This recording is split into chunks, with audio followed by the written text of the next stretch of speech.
Buletin Didik 12 Oktober bersama saya Nohalifah Gani. 28,278 pelajar yang melanjutkan pengajian ke Institusi Pengajian Tinggi Awam IPTA bagi kemasukan sesi Oktober ini layak menerima wang pendahuluan pinjaman WPP yang disediakan Perbadanan Tabung Pendidikan Tinggi Nasional PTPTN. Ia membabitkan peruntukan berjumlah 42.4 juta ringgit. Dalam kenyataan dikeluarkan, PTPTN memaklumkan WPP berjumlah RM1,500 bagi setiap seorang pelajar itu disalurkan kepada pelajar warga negara yang bersetuju menerimanya melalui saluran yang ditetapkan dengan ibu bapa atau penjaga pelajar adalah penerima bantuan keluarga Malaysia BKM serta memenuhi kriteria ditetapkan. Tempoh sah laku WPP adalah 2 bulan bermula 5 Oktober hingga 5 Disember 2022. Pelajar boleh membuat semakan tawaran WPP melalui portal rasmi PTPTN. Mereka boleh menunaikan wang pendahuluan ini di kaunter Bank Islam Malaysia Berhad dengan membawa surat tawaran dan MyCard pelajar. Manakala pelajar yang membuat permohonan pinjaman bagi tempoh 1 hingga 30 September lalu boleh membuat semakan kelulusan pinjaman bermula semalam 11 Oktober.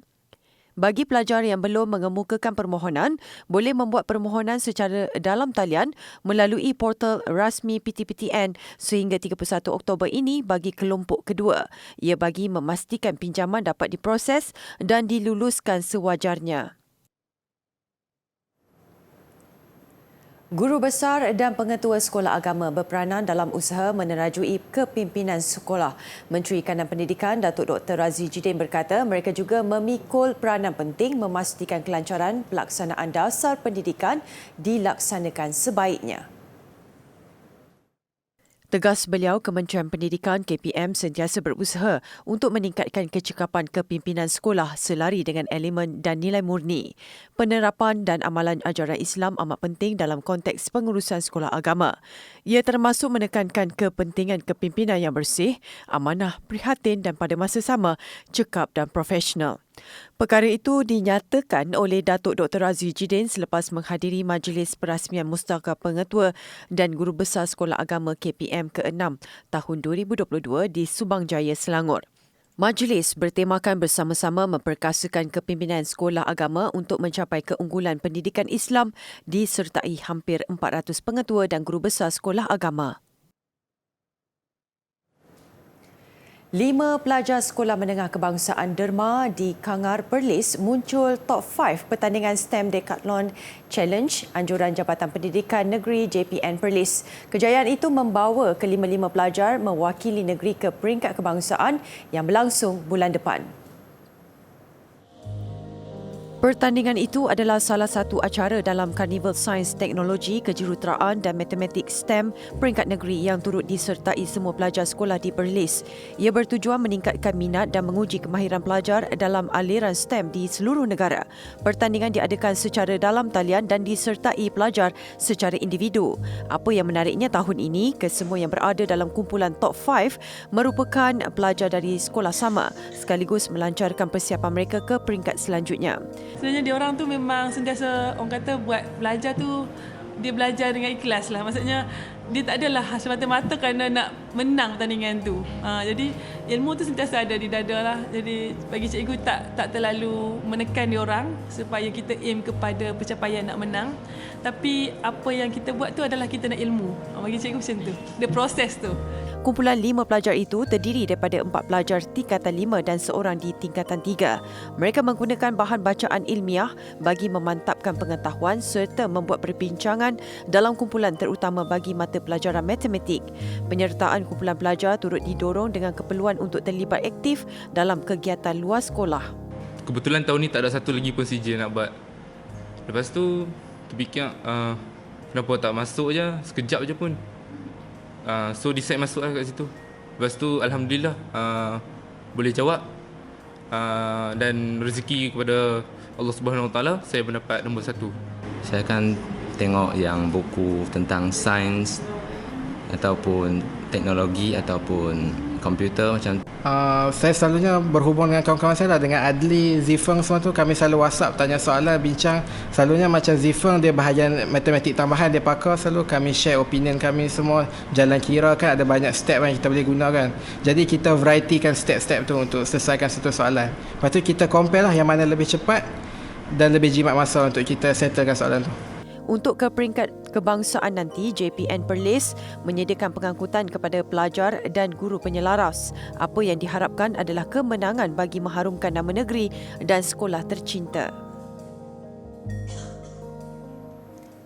80 murid di Kedah menerima manfaat bantuan persekolahan berbentuk wang tunai daripada Yayasan Pelajaran MARA YPM. Sumbangan ini dapat membantu memberi galakan dalam melalui proses pembelajaran mereka hingga mencapai kejayaan. Sumbangan telah disampaikan oleh Pegawai Perhubungan Pendidikan YPM Kedah, Haris Cik Mat kepada murid Sekolah Kebangsaan Bukit Tampoi, Kuala Nerang. Pada majlis sama turut berlangsung perasmian program kem kepimpinan pelajar sekolah itu. Turut menerima bantuan sama ialah SK Bohor. Replika cek dan surat kelulusan bantuan persekolahan diserahkan Haris Cik Mat kepada wakil sekolah. Dalam pada itu, kejohanan sukan tahunan SK Bohor turut diadakan pada hari yang sama. Universiti Malaya UM mendahului 22 Institut Pengajian Tinggi Malaysia yang disenaraikan dalam kedudukan Universiti Dunia oleh Times Higher Education.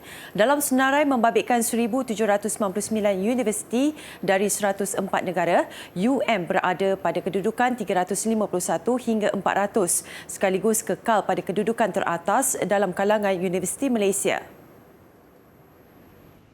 Pada tahun ini juga, jumlah universiti negara yang tersenarai dalam ranking itu mencatat peningkatan. 22 universiti tersenarai pada tahun ini berbanding tahun lalu hanya 18 universiti berada dalam kedudukan berkenaan. Universiti Teknologi Petronas UTP dan Universiti Utara Malaysia UUM di kedudukan 401 hingga 500. Sementara Universiti Kebangsaan Malaysia UKM, Universiti Putra Malaysia UPM, Universiti Sains Malaysia USM dan Universiti Teknologi Malaysia UTM pula masing-masing di kedudukan 601 hingga 800. Ranking adalah penyenaraian universiti terbesar di dunia ketika ini dengan mengambil kira 13 indikator bagi menilai prestasi universiti. Ia merangkumi 4 bidang iaitu pengajaran, penyelidikan, pemindahan, pengetahuan dan pandangan antarabangsa. Pasukan debat dari Universiti Malaysia Sabah UMS mengungguli pertandingan debat anti rasuah IPT Piala Ketua Pesuruhjaya SPRM 2022. Mereka berjaya muncul johan bagi pertandingan itu menewaskan pasukan dari Universiti Teknologi MARA UiTM. Pasukan UMS sekaligus berjaya mengalahkan 35 pasukan lain dari pelbagai institusi pendidikan pada pertandingan yang berlangsung bermula 7 Oktober lalu yang diadakan secara dalam talian. Salah seorang ahlinya turut terpilih sebagai pendebat terbaik keseluruhan. Sebenarnya penglibatan ataupun penyertaan UMS bukanlah ini kali pertama. Dari edisi pertama UMS memang sudah menyertai dan alhamdulillah bagaimana hari ini komitmen daripada anak-anak muda seperti kami untuk terlibat sebab kita nampak isu rasuah dan integriti ini memang adalah isu besar dan kami amat berterima kasihlah kepada segala dorongan untuk kami menyertai pertandingan kali ini. Pertandingan debat yang dianjurkan oleh SPRM dengan kerjasama beberapa rakan strategik itu bertujuan untuk menyebar luas mesej anti rasuah dalam kalangan mahasiswa. Dan ada di antara hujah-hujah itu yang kami teliti dan kami perhalusi untuk dijadikan sebagai polisi dan juga sebagai cadangan-cadangan kami dalam penambahbaikan usaha-usaha pemberantasan rasuah di negara ini. Pertandingan anjuran kali ketiga itu berjaya meraih sokongan dan penyertaan daripada mahasiswa yang cakna mengenai isu rasuah. Ke arah dasar mewajibkan pelabelan maklumat kalori dalam menu makanan, satu projek rintis akan dilaksanakan Kementerian Kesihatan KKM awal tahun depan. Menterinya Khairi Jamaluddin berkata projek itu bakal dimulakan di kafeteria dan restoran terpilih di Pusat Pentadbiran Kerajaan Persekutuan. Kita akan tengok dan kaji pelaksanaan. Sama ada pelaksanaan maklumat kalori ini membawa kepada perubahan tingkah laku. Ya? Contohnya pemilihan ataupun pilihan makanan yang lebih sihat ataupun kuantiti yang lebih kecil. Dan jika projek Greenpeace ini berjaya, mungkin projek ini boleh diperluaskan kepada restoran lain ataupun di seluruh negara. Beliau ditemui selepas merasmikan seminar anti-obesiti Putrajaya dan pelancaran modul program pengurusan berat badan Trim and Fit di Putrajaya siang tadi. Jelasnya KKM juga melihat kerjasama dengan syarikat restoran makanan segera bagi membolehkan pelabelan maklumat kalori dalam menu makanan turut dapat dilaksanakan di rangkaian masing-masing. Mengulas lanjut, Khairi berkata pemilihan Putrajaya sebagai lokasi projek rintis kerana ia mudah disebabkan kawasan yang terkawal selain masalah obesiti dalam kalangan penduduknya. Berdasarkan tinjauan kesihatan morbiditi kebangsaan 2019, Putrajaya adalah negeri yang tertinggi dengan masalah obesiti dalam kalangan orang dewasa iaitu sebanyak 45.8%.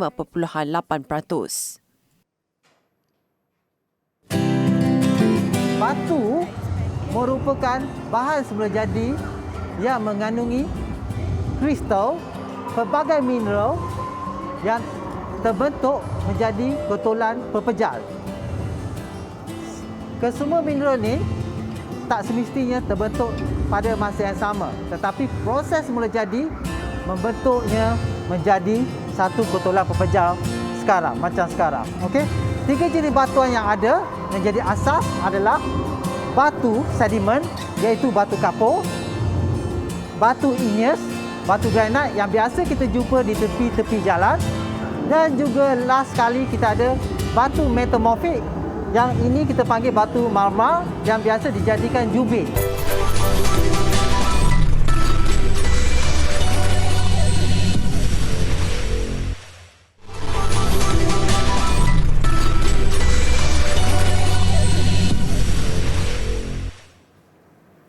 Seperti yang dilakukan oleh puluhan syarikat lain, kali ini sebuah syarikat dari China mendakwa mencipta teksi udara. Ia dibina oleh syarikat Xpeng Aero dan dijangka menjadi penanda aras kepada pengangkutan di masa depan. Seperti yang dilakukan oleh syarikat lain juga, bentuk teksi udara ini adalah lebih kepada sebuah drone berbanding kereta atau kapal terbang.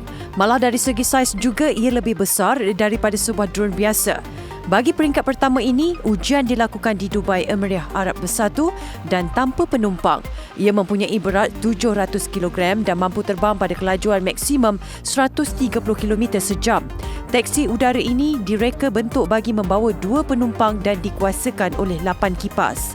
Seperti di negara lain, cabaran utama yang dihadapi teksi udara termasuk hayat bateri, kawalan trafik udara serta isu keselamatan dan infrastruktur.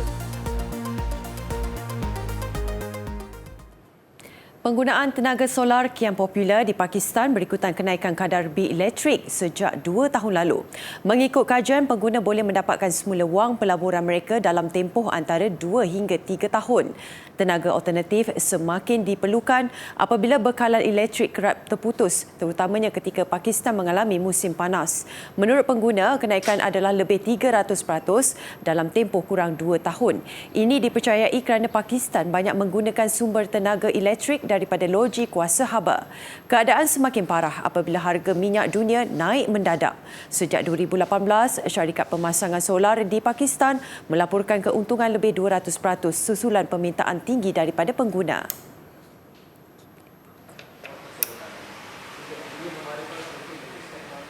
Taman tema terbaru di Jepun, Ghibli Park, sedang bersiap sedia menerima kunjungan orang ramai menjelang pembukaannya pada 1 November nanti.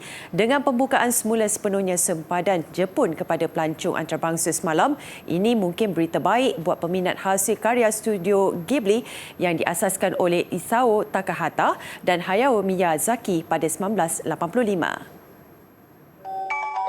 Takahata dan Miyazaki telah memukau peminat dari serata dunia dengan karya-karya mereka bertahun-tahun lamanya.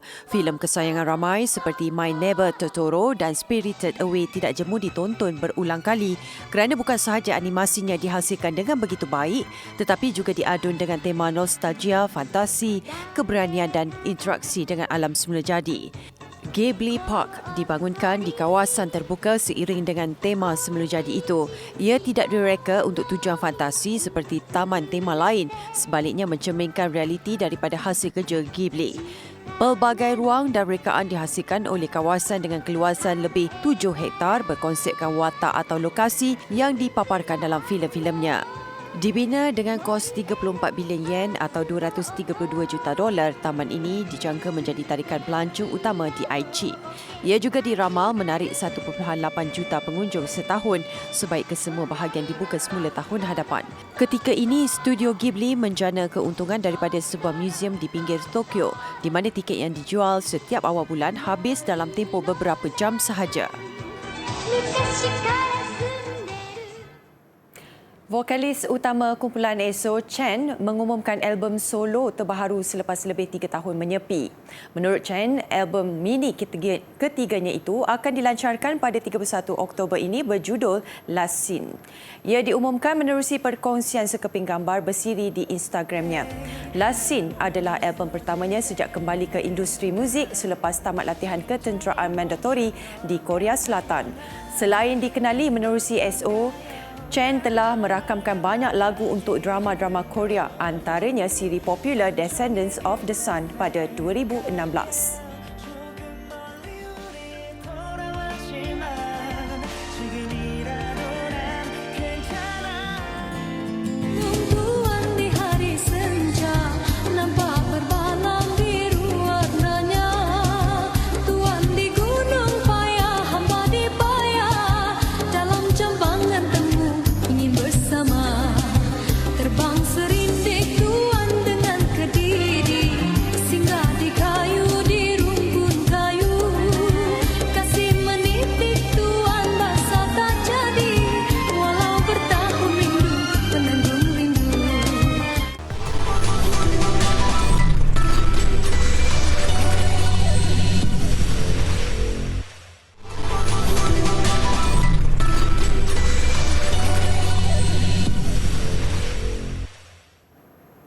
Sukan 6 perlawanan Liga Super berlangsung semalam selepas gelaran juara awal-awal lagi digenggam Johor Darul Takzim JDT. Tumpuan kini terarah kepada persaingan Sabah, Terengganu dan Negeri Sembilan FC untuk bergelar naib juara. Berbaki satu perlawanan, peluang ketiga-tiga pasukan nyata masih terbuka.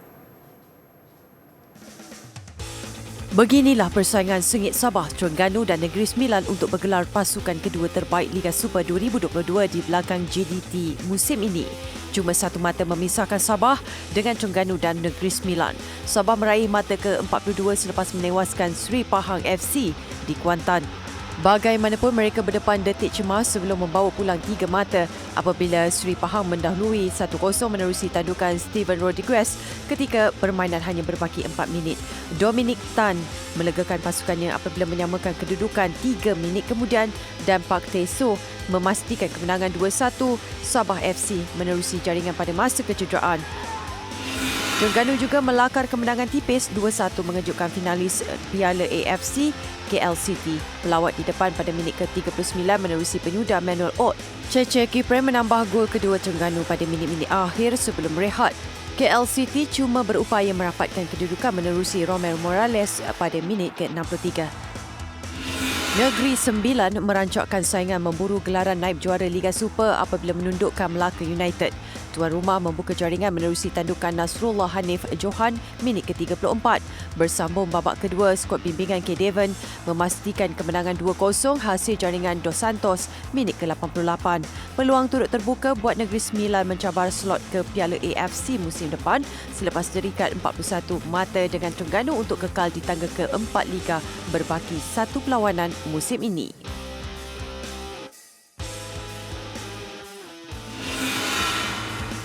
Sementara itu, berbaki satu perlawanan, juara Liga Super Johor Darul Takzim menghampiri misi tanpa kalah sepanjang musim apabila mengalahkan Kedah. Dikejutkan gol pembukaan pelawat menerusi Ronald Ngah pada penghujung babak pertama, JDT bangkit selepas rehat apabila menjaringkan 4 gol. Minit ke-50, JDT menyamakan kedudukan menerusi sepakan penalti Bergson da Silva. Giliran tuan rumah di depan hasil jaringan Syafiq Ahmad minit ke-63. JDT menambah 2 lagi gol, masing-masing menerusi Syafiq 5 minit kemudian dan Bergson seminit sebelum whistle penamat untuk kemenangan 4-1. Di Stadium Majlis Bandaraya Petaling Jaya, PJ City menewaskan pasukan di tangga tercorok Penang FC 2-0. Skuad bimbingan Pimaniam membuka jaringan pada minit ke-18 menerusi Filemon Anyit. Disusuli jaringan bekas pemain kebangsaan Mahali Jasuli 4 minit sebelum permainan berakhir untuk kemenangan kelima PJ City musim ini. Sentuhan bekas Ketua Jurulatih Kebangsaan Tan Cheng Ho bersama Selangor FC nampaknya semakin menjadi. Selangor mencatat kemenangan ketiga berturut-turut di Stadium Negeri Kuching. Jaringan pemain import dari Myanmar Han Set Aung minit ke-71 sudah memadai buat mereka menewaskan Sarawak United 1-0. Perkembangan rugby sebagai inisiatif menyediakan platform terbaik buat pemain wanita yang kekurangan gelanggang pertandingan. Buat julung kalinya, Persatuan Rugby Selangor KRS akan menganjurkan Piala Rugby Wanita. Kejohanan membabitkan 2 kategori saingan yang mengikut format round robin itu menampilkan penyertaan 13 pasukan. 6 pasukan akan merebut kejuaraan bagi kategori wanita terbuka 10-11, manakala baki 7 pasukan berentam untuk kategori wanita bawah 16 tahun 7-11. Menurut Setiausaha Kehormat KRS, Tan Tiam Jim, sebahagian besar penyertaan adalah dari kelab tempatan sekitar Lembah Kelang dan 1 pasukan dari Singapura. Kategori wanita bawah 16 tahun 7-11 pula disertai pasukan sekolah menengah di sekitar negeri Selangor. Kejohanan dijadual berlangsung Sabtu dan Ahad ini di Padang Astaka Petaling Jaya.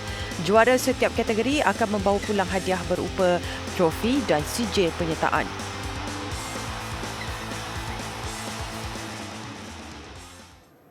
Pemandangan indah sempena musim luruh di China mengakhiri buletin didik. Bukan setakat daun yang bertukar warna, di setengah wilayah keadaannya bersalji. Saya Nurul Fagani, salam hormat dan kita jumpa lagi.